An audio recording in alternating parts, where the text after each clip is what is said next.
the things that will bring us together, and amazingly so. And of course, the one issue that has gotten attention, continues to get attention, and now 70-some% of the American people agree with us on that, and that is that we as a country are too careless in the way we go to war. We should be more cautious. We should go to war only when it's declared and win them and get them over with. In the meantime, if they're ill-founded and ill-advised, and we're not getting anywhere, we made a mistake. We ought to just land up, bring our troops home.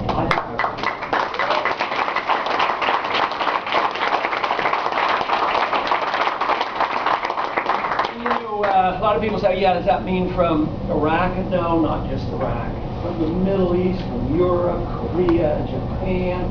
Save these dollars.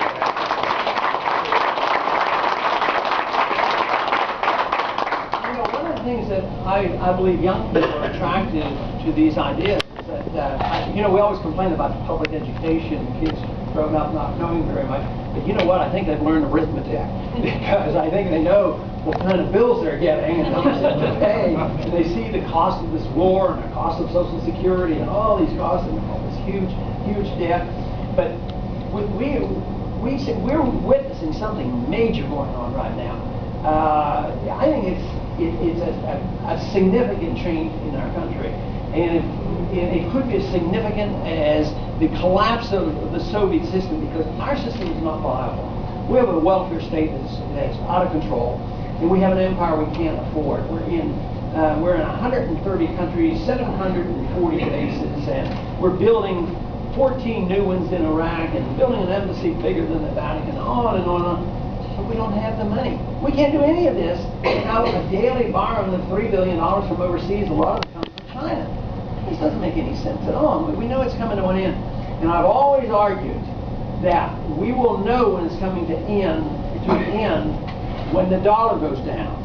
Because we can borrow and print and all these things, that as long as the people trust the dollar, and they have. There's been a false trust in our dollar ever since 1971. And it's getting worse and worse, but the dollars have accumulated. They're building up and building up, and now the world don't want them as much. They do not want them as much as they used to. And that is one of the major reasons that oil is at $90 a barrel. I know the geopolitical stuff is important, but the money is losing its value. The dollar's under attack. And this whole thing will come to an end in a lot worse shape than if we just are in charge and we start cutting money. But the foreign policy lends us the solution. There's no reason why we can't get a large majority of the American people, and I think we have them already, is quit spending. You know, the people are dependent on medical programs or Social Security. We don't have to attack those, even though there's better ways of taking care of those problems. That we could save enough money from foreign adventurism and literally cut down our deficit and take care of it. Otherwise, the whole thing goes bad. I mean, you could send all the checks in the world you want to Social Security recipients, but if the money doesn't buy much, it won't be worth anything. So this is a monetary phenomenon, as well as a bad foreign policy and a bad entitlement system. So I think this message is very, very clear. I think that people are receiving, and I do believe that, I don't know what will happen in the campaign. All I know is I have to do what I have to do on a day-to-day basis. But I do know one thing, that if you put a list of beliefs on one side, which represents most of those who have run this country for the last 70 years, and put it on the side, our side, and talk about the Constitution, sound money, and foreign policy of non-intervention, and all these things we believe in, and you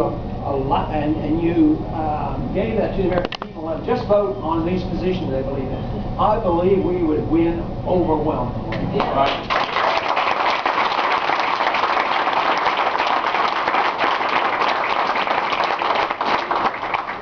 There's every reason to be optimistic that we can, not that it's going to be smooth and easy, but we have a good history.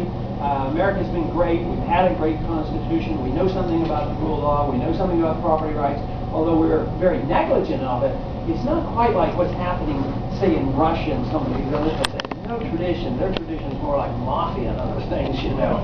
But in this country, at least, so we have a better chance of achieving success than those countries that don't have traditions that we have. But there could be some rocky days. But tell you what, no matter what happens, if we have to pay back a lot, there's a lot of debt that has to be taken care of. And if we even had a currency crisis and a financial crisis, if we have our freedoms, tell you what, we don't have to worry about a thing. We can all go back to work tomorrow. It will be wealthy in no time at all. The investment has to be in freedom, and that's what this is all about. And I thank you all very much.